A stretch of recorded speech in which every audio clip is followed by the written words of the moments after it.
Okay, it's your boy. I'm back. It's me. Hold up. Hold up. Wait a minute. It's the book. We back. We together. We're a team, y'all. So did the shenanigans to the point. So I was at a men's meeting last night with my pastor and some other pastors, stuff like that. It was real smooth.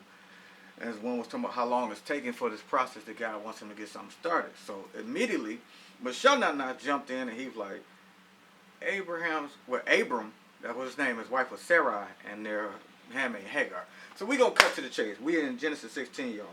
So as y'all may or may not know, Abram didn't have a kid yet. So Sarai, which wasn't Sarah yet, God changed their names later. So she was like, look, God done left me barren, like he restraining me from having kids, so I'm trying to figure out how we're going to have a child. So chapter before that, just so y'all get kind of understanding, in chapter 15, Abraham went to God like, look, like, okay, one of my male servants going to end up being my heir. Like, I got a lot to leave you to bless me. I'm pretty bountiful, so dig the shenanigans. I want to leave it to mine. And God said, don't worry. He asked him to look up at the stars. He said, can you number the stars? Abram like, I can't number them stars. Stop it. I can't number them stars. I can't number them stars. He's like, okay. He said, that's how many. That's how deep your seed is going to be. The multitude of your seed. Because he says it's going to be numerous of the stars. Something. Abram's like, okay, cool. So we jumped to chapter 16. So now he done blessed him and sent him to the land of Canaan. And Sarah like, we done been here like 10 years, my guy. Like, what's going on? We ain't got no baby, no nothing. What we doing? What God is doing? So I'm going to say this real quick before I finish. Don't rush. Leave it at that. So she said, you know what? I got an idea. Abram, he player. He sit back, he like, okay, let me see what she got to talk. What she talking about? What's in there? So she like, dig this. My handmaid Hagar, she kind of smooth. I like her. She like my right hand. I'm going to let you wife her. Go and give her a baby. Then I'm going to take care of the baby, but it's going to be our child. Now, you remember, God had already told him in the chapter before, out of your own bowels will your seed be blessed. I'm going to bless you with the multitude of seed, which means between you and the wife that you already have, Sarai. But, she want to do her thing, so he like, okay, look, let me see. Let me get this right. So, you going to give me your homegirl. I'm cool, you cool with this. You want me to go and drop some of them seeds off in there, get her pregnant, and then we gonna raise the baby as ours. Is this what you saying? She like, yeah. He said, you sure about this? Yeah. You positive? He like, okay, I'm with it, let's go. So she bring them together, she wife her up to Abram, he go in there, but the minute Hagar realized she conceived, when like maybe 2 or 3 weeks later, maybe a month later, she realized she was pregnant, she looked at Sarah a little different, like, I'm carrying your husband, baby. Sarah got mad. Let me read what she said to y'all. Let me explain so I get to what she said. So she got mad at Abram. You know what I'm saying?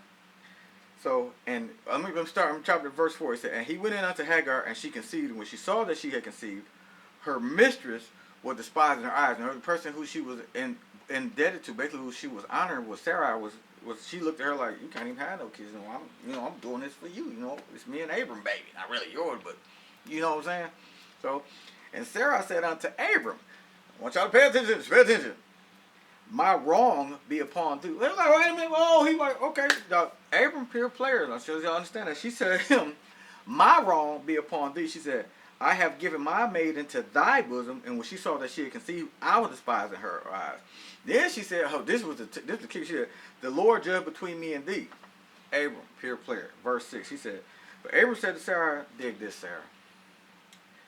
Thy handmaid is in thy hand. Do to her as it pleases thee.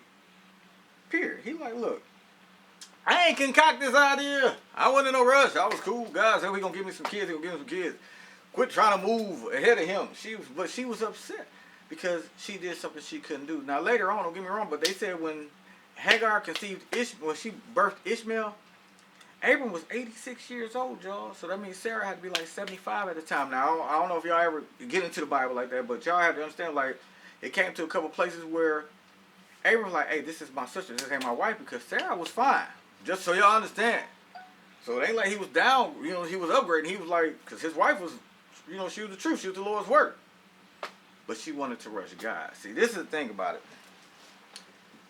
Patience ain't about just being still and holding on. Patience is how you conduct yourself while everything is happening. Y'all wasn't ready for that.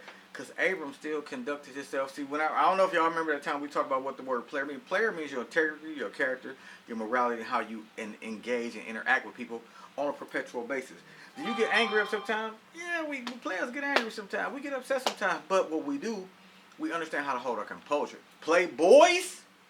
So y'all understand. They're the ones who deal with multiple women. Abram's still pure player. She's talking about, she's like, she tripping on me. I'm blaming you. He was like, you know what, Sarah? That's what you did. I ain't had nothing to do with that. You organized it, you constructed, you illustrated, and you formatted everything, and then you purposed it to happen this way. So you figure it out. I'm good. Long story short, 14 years later, him and Sarah became Abraham, and then Sarah, they have a wife, they have Isaac. But I just want y'all to understand something.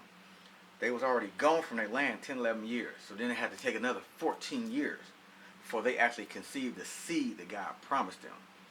Just because you don't see a manifestation don't mean you don't stop walking towards it. Do you feel me, Nugget?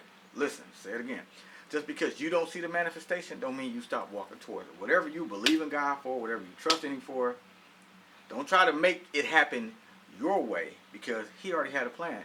So now, Abraham 86 at this time, you know, when Ishmael born. So he got to wait 14 more years till he 100. He's 100 before they could have a baby. But it wasn't on him because his wife tried to supersede God. He got a plan for each and every last one of us. He knows how he wants it to go. I got plans. I've given them to God, and I'm doing the work that He's showing me to do.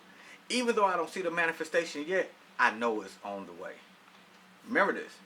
Don't rush God. He gonna come through. And the crazy part is, when He come through, it might seem like it took a long time, but then once He comes through, you're gonna be like, oh, I'm good. So, okay, I feel you, Lord. I see you, Jesus. Do you, my Lord. Do you, my Lord. And He gonna have it, he gonna make things happen the way He wants to. But this is the point I'm getting at.